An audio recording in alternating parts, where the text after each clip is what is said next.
ग्रहण का प्रारंभ दोपहर 2:39 पे होगा और ग्रहण का अंत शाम को 6:19 पे होगा। पूर्ण ग्रहण रहेगा 3:46 से 5:16 तक और ग्रहण का मध्य होगा दोपहर 4:29 पे, जिसे हम पूर्ण चंद्र ग्रहण वाला समय कह सकते हैं। ओम नमः शिवाय, हर हर महादेव। कल 8 नवंबर 2022 को चंद्र ग्रहण लग रहा है, जो कि पूर्ण चंद्र ग्रहण है, जिसे हम कहते हैं खग्रास चंद्र ग्रहण। खग्रास का अर्थ होता है पूर्ण। और अभी 15 दिन पहले ही सूर्य ग्रहण भी लगा है, दो ग्रहण साथ में आ गए। ये ग्रहण शुरू होगा दोपहर में, भारत के समय के अनुसार दोपहर में 2:39 पे और खत्म कब होने वाला है? शाम को 6:19। अब ये तो कंफर्म हो गया कि जिन देशों में इस समय रात हो रही होगी ना, वहां इसका इफेक्ट ज्यादा होगा। भारत में तो उस समय दोपहर का टाइम है, तो इफेक्ट कम होगा, लेकिन ग्रहण है, ग्रहण भी लगेगा, उसका सूतक भी होगा। सूतक आप सबको पता है कि ग्रहण से पहले ही हम कुछ चीजों को मान लेते हैं कि हमें इन चीजों को नहीं करना, निषेध कर लेते हैं और हम पॉजिटिविटी डालने के लिए अपने सामान में तुलसी के पत्ते डाल लेते हैं। कुछ कहते हैं कि कोई भी ग्रहण हो 12 घंटे पहले ही आप सूतक का इफेक्ट माने और तुलसी के पत्ते अपने खाने में, पानी में, दूध में डाल लें। कुछ कहते हैं चंद्र ग्रहण का इफेक्ट 8 घंटे पहले होता है, आप उस समय मतलब सूतक उस समय लगता है। लेकिन ये चीज कंफर्म कर लीजिए, जब ग्रहण लग रहा है आप घंटों के हिसाब से पहले ये देख लीजिए, कहीं ऐसा ना हो कि ग्रहण रात को है और आप सुबह घंटों का हिसाब करके सूतक मान ले। नहीं, जिस दिन जिस तिथि को ग्रहण लग रहा है उस दिन आपने तुलसी नहीं तोड़नी है, पूजा भी नहीं करनी है। आप उससे एक दिन पहले तुलसी के पत्ते तोड़ करके रख लें, ये ध्यान रखें। आप सिर्फ घंटों का हिसाब ना लगाएं, आप ऐसे लगाएंगे तो आप टेक्निकली जो वो दिन है उसी दिन आप तुलसी के पत्ते तोड़ेंगे तो फिर वो शुद्ध कैसे माने जाएंगे, क्योंकि तिथि हम सूर्य उदय से ही लेते हैं और सूर्य उदय के बाद ही उस ग्रहण का इफेक्ट हम मानने लग जाएंगे, जो भी दिन होगा। ठीक है, ये चीज क्लियर हो गई आपकी। अब आपको एक और बात क्लियर करती हूँ। बहुत सारी बातें हो रही हैं, जब भी ग्रहण आता है बहुत ज्यादा आप लोग डर जाते हैं। अब क्या होगा? बहुत सारे भूकंप आ सकते हैं और कोई प्राकृतिक आपदा आ सकती है, बहुत सारी इस तरीके से चीजें आ सकती हैं, तो आपके मन में डर बैठ जाता है। किसी भी ग्रहण का इफेक्ट 6 महीने रहता है, लेकिन आप किसी भी प्राकृतिक आपदा से नहीं डरें। ठीक है, पहले ये क्लियर कर देती हूँ कि चंद्र ग्रहण में कौन सी आपदाएं आ सकती हैं। चंद्रमा क्या है? हमारा मन है, पानी है, माता है। तो ये इस समय जो आपदा आएगी वो लंग्स से रिलेटेड प्रॉब्लम्स आ सकती हैं, पानी से रिलेटेड सुनामी है, बाढ़ है, ऐसी चीजें आ सकती। मैं नहीं कह रही हूं कि अभी इस ग्रहण में आएगी, मैं आपको बता रही हूं जब सूर्य ग्रहण होगा तब ज्वालामुखी फूट सकते हैं, भूकंप आ सकते हैं, वो प्रॉब्लम्स सूर्य ग्रहण के समय पे आएगी, क्योंकि वो चीजें सूर्य से जुड़ी हुई हैं। ठीक है, अब ये वाला जो ग्रहण है इसमें क्या होने वाला है वो हमें सोचना है। ये विदेशों में ज्यादा इफेक्ट कर रहा है, भारत में कम कर रहा है, लेकिन हर जगह कर रहा है। सूर्य क्या है? हमारी आत्मा है, हमारी आत्मा में ग्रहण लगता है। और चंद्रमा क्या है? हमारा मन है। राहु और केतु हमारे मन को और हमारी आत्मा को ग्रस लेते हैं। ये हमारे मन की, हमारी आत्मा की गांठें हैं जो कि हमें खोलनी होती है, हमारे पूर्व जन्म के कर्म है, ये कह लो आप। ये मैंने आपको राहु केतु की वीडियो में बताया। अब ये देखिए कि इस समय ये ग्रहण क्यों लगा रहे हैं हमारी आत्मा पे, हमारे मन पे। हम अपनी आत्मा की सुनते नहीं हैं। हमारी आत्मा हमें हमेशा गलत काम करते हुए रोकती है। अगर हम कुछ गलत कर लें हमें टोकती है, हमें बताती है ये गलत है, ये सही है, ये आदमी ठीक नहीं है, ये दशा ठीक नहीं है, ये दिशा ठीक नहीं है, सब कुछ बताती है। हम उसे इग्नोर करके टेक्निकल चीजों को फॉलो करते हैं। नहीं, उसने बोला है, या किसी दूसरे पे भरोसा कर लेते हैं, उसने बोला था। खुद पे, अपनी आत्मा पे भरोसा नहीं करते। बस तभी ये राहु केतु उस पे ग्रहण लगाते हैं ताकि हम अपनी आत्मा की सुने, उसको झकझोड़ते हैं, वो हमारी आत्मा को झकझोड़ने की कोशिश करते हैं। अब जब 2 ग्रहण इकट्ठे ही लग रहे हैं, इसका मतलब कहीं ना कहीं एनर्जीज शिफ्ट हो रही है, चेंज हो रही है। अब मन पे जब ये ग्रहण लगाते हैं, चंद्रमा पे ग्रहण लगाते हैं, तो क्या करते हैं? मन की जो विचार शक्ति है, जो भावनाएं हैं, उनको बिल्कुल झकझोर देते हैं। हमारी विचार शक्ति बदलने लग जाती है। अब ये हमारी आत्मा को भी झकझोर के खड़ा कर देंगे और वो तो उन्होंने कर ही दिया, सूर्य वाला जो ग्रहण आया था। अब हमारे मन के जो विचार हैं वो भी बदलने वाले हैं, क्योंकि जब सूर्य बदला, सत्ताएं बदलती, उसकी वजह से लोगों की मानसिकता बदलेगी।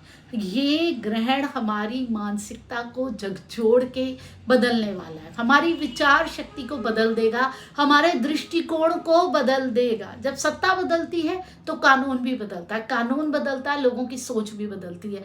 ये ग्रहण हमारी सोच पे लग रहा है और हमारी सोच बदलने वाली है। ज्यादा सोच कहाँ की बदलेगी? विदेश की, क्योंकि वो लोग इफेक्ट हो रहे हैं भारतीय संस्कृति से, हमारी विचारधारा से, हमारे संस्कारों से। क्योंकि हमारी संस्कृति किस चीज को लेकर के चल रही है? जो ये प्राकृतिक वातावरण है, ऊर्जाएं हैं, ये जितनी भी संसाधन है प्राकृतिक, इनके अनुरूप कैसे जिया जाए, यही हमारी संस्कृति में है।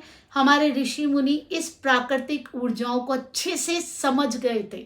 ग्रहों को जो कितनी दूर है, उनकी ऊर्जाओं को भी समझे, धरती की भी, मिट्टी की भी, सारी चीज़ों, और जो वो ऊर्जाएं जो हमें दिखती नहीं, इंटरनेट है, मोबाइल की ऊर्जा है, रेकी हीलिंग की ऊर्जा, उन सबको भी उन्होंने पहचाना। पेड़ पौधे, जमीन, सबको मिला के किस प्रकार से हम इस प्राकृतिक वातावरण के अनुरूप जिए। जब हम इस प्रकृति के अनुरूप नहीं जीते, हम ऐसे काम करते हैं जिससे हम इस प्रकृति को क्षति पहुंचाते हैं, प्राकृतिक वातावरण के हिसाब से नहीं जीते, तो प्रकृति हमें समझाने की कोशिश करती है, हमारी आत्मा को झकझोरती है, ये नहीं करना, हम नहीं सोचते। बहुत सारे विचार घूमते हैं, हमारे मन को समझाने की कोशिश करते हैं, हम नहीं करते। उसके बाद ही कोई भी प्राकृतिक आपदा आती है। जैसे कि मैं आपको हमेशा कहती हूँ, बीमारी सबसे पहले हमारी आत्मा में आती है। हमारी आत्मा को कोई चीज़ खल रही होती है, हम उसको अनदेखा कर देते हैं, फिर वो चीज़ हमारे मन में आ जाती है, हम मन की बात भी नहीं सुनते, फिर आती है हमारे शरीर में। पहले हमें मानसिक बीमारियां लगती हैं, फिर हमें शारीरिक लगती हैं उससे संबंधित, लेकिन हम इग्नोर कर देते हैं। बस वही फॉर्मूला यहाँ भी चलता है। प्रकृति हमें समझा रही है, जरूरत है। जैसे विदेश के लोग हमें देखकर, हमारी संस्कृति को देखकर हैरान होते हैं, वैसे ही हमें भी अपनी इस संस्कृति को अपनाना चाहिए, क्योंकि ये प्राकृतिक ऊर्जाओं के साथ जुड़ने का काम करती है। हमारी संस्कृति इस प्राकृतिक ऊर्जाएं, प्राकृतिक संसाधन, भूमि, सबके साथ कैसे सामंजस्य बिठा के चला जाए वो हमें बताती है। हमारे व्रत, हमारे त्योहार, हमारे देवता, सब के सब उसी चीज को बताते हैं कि कैसे आप प्रकृति को अच्छे तरीके से अपना काम करने दें। और ये याद रखें, आप डरिए मत बिल्कुल भी ग्रहण से। प्रकृति कभी भी कुछ भी गलत नहीं करती। जैसे एक माँ होती है ना, अपने बच्चों को डांटती भी है, गुस्सा भी करती है, बहुत सारी सजा भी देती है, लेकिन अगर बच्चे को दुख होता है तो माँ को उससे ज्यादा होता है, और वो उसकी भलाई के लिए करती है, वो आगे का देख के करती है। माँ जानती है बच्चे को समय समय पे सिखाना है, उसको सजा भी देनी है। अगर नहीं सजा दी तो और ज़्यादा बड़ी दुर्घटनाएं उसके जीवन में आ सकती हैं। बच्चे को सिखाने के लिए माँ बहुत कुछ करती है। वैसे ही ये प्रकृति अपने आप ही इस तरीके के चेंजेस करती है, हमारी आत्मा को झकझोरती है, हमारे मन को झकझोरती है, हमें समझाने की कोशिश कर रही है। हम नहीं मानेंगे तब आएंगी आपदाएं। किसी भी ग्रहण का इफेक्ट 6 महीने तक रहता है। अगर हम अपने आप ही अपनी विचार शक्ति में समझेंगे कि हमें परिवर्तन करना है, क्योंकि परिवर्तन जीवन का नियम है, परिवर्तन तो होने ही चाहिए। कई कई चीज़ों में हम लोग स्टिक हो जाते हैं, अड़ियल हो जाते हैं, बिल्कुल मानते ही नहीं है किसी भी चीज़ को। मैं नहीं कह रही कि आप अपनी परंपराएं नहीं माने, अपने संस्कार नहीं माने, मैं सिर्फ विचार शक्ति की बात कर रही हूँ, क्योंकि हमारी परंपराएं मानने में ही पूरी दुनिया की भलाई है। मैं सिर्फ भारत की बात नहीं कर रही। तो अगर हम अपनी विचार शक्ति बदल लेंगे तो अपने आप ही प्रकृति हमारे हिसाब से करेगी, हमारी बात मान लेगी। और अगर हम उस प्रकृति रूपी माँ की बात नहीं मानेंगे तो वो हमें सजा जरूर देगी। तो जरूरी है जो हमें प्रकृति कह रही है उसके अनुरूप चला जाए। तभी तो इतनी बड़ी आपदा आई, जो कोविड वाली आपदा आई। क्यों आई? क्योंकि प्रकृति हमें समझाती जा रही है, समझाती जा रही है, हमारी आत्मा पे भी चोट करती जा रही है, लेकिन हम ढीठ बन के करते जा रहे हैं सारे गलत काम। इसीलिए प्रकृति ने कहा अब आराम से बैठ जाओ, अब सजा भुगतो। अब हमें दोबारा कोई सजा नहीं भुगतनी है।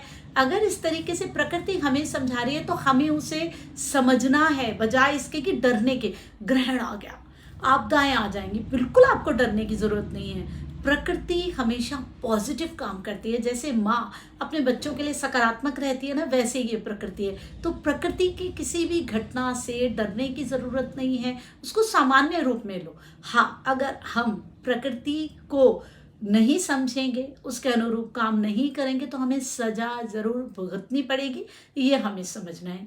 ग्रहण क्यों लगते हैं? परिवर्तन के लिए लगते हैं। मन आत्मा को जोड़ना बहुत ज़्यादा ज़रूरी होता है, क्योंकि हमने कुछ काम जो गलत किए हैं हमने उन्हें भी निपटाना है, और जो आज के समय में हमें अपने अंदर परिवर्तन भी करना है। अब जो मैंने पहले आपको एक बात करी थी कि जब भी ग्रहण लगता है क्या होता है, वो जो एक एनर्जी हमारे पास आ रही थी उस ग्रह की, वो रुक जाती है।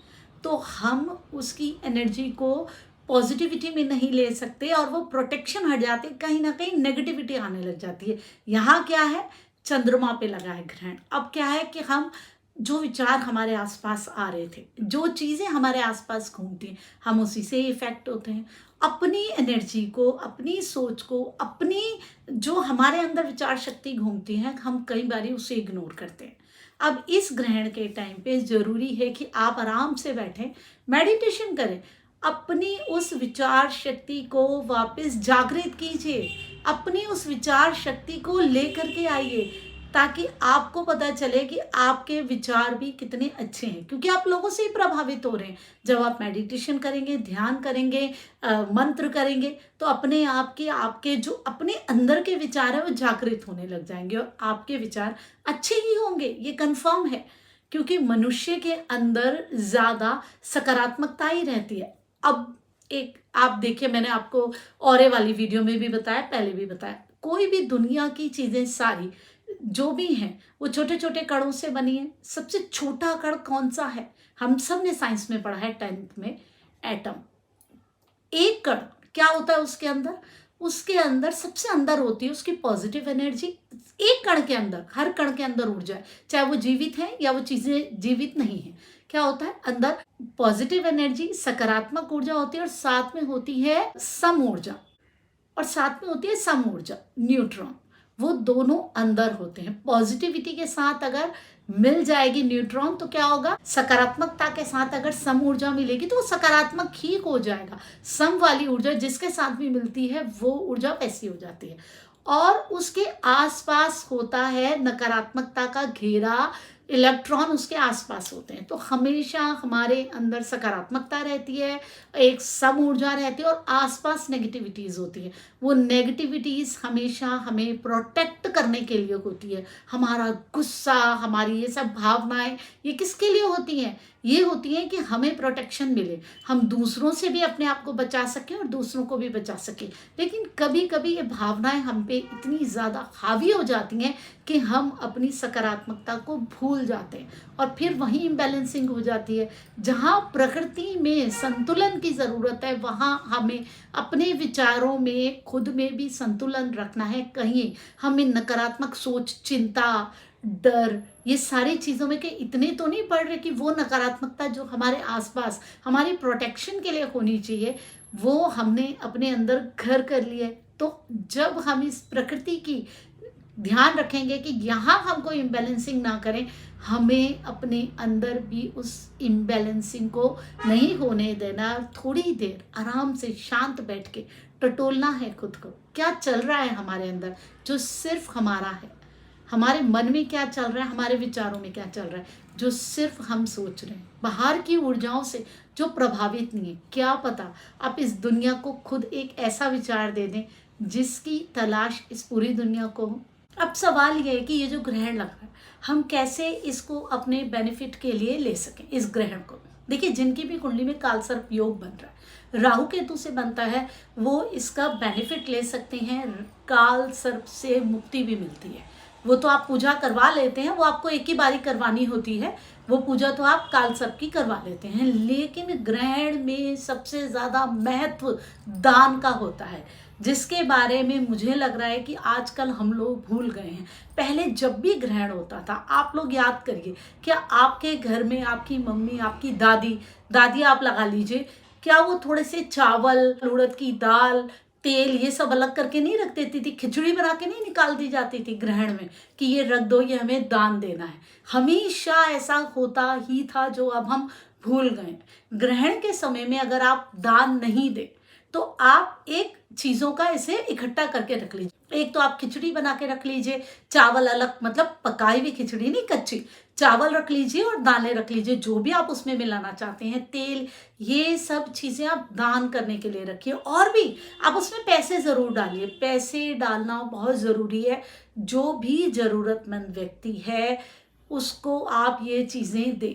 किसको देनी है? जो बहुत ज्यादा गरीब है, जिसके पास बहुत कम पैसे हैं, रोटी की भी दिक्कत आ रही है, आपको ऐसा ही गरीब ढूंढना पड़ेगा, ऐसा ही गरीब परिवार ढूंढना पड़ेगा जिसको आपने वो दान वाली सामग्री देनी है, जिसके पास दिक्कत है, तभी आप इसके बेनिफिट को ले पाएंगे। हम लोग दान को पूरी तरीके से भूल गए हैं। वो ऊर्जाएं जो कि हमें तंग कर रही हैं, राहु और केतु की, मतलब उन लोगों के साथ जो उससे जुड़े हुए हैं, हमने पिछले जन्मों में कुछ ऐसे बुरे कर्म किए हैं, वो नेगेटिविटी हमारे साथ आ गई है। अब उन ऊर्जाओं से जुड़ी हुई जो बाकी ऊर्जाएं इस दुनिया में अभी हैं, जब तक हम उनके साथ अच्छा नहीं करेंगे, उनके दिल से खुशी नहीं निकलेगी, तब तक हम उस नेगेटिव इफेक्ट से कैसे खत्म होंगे।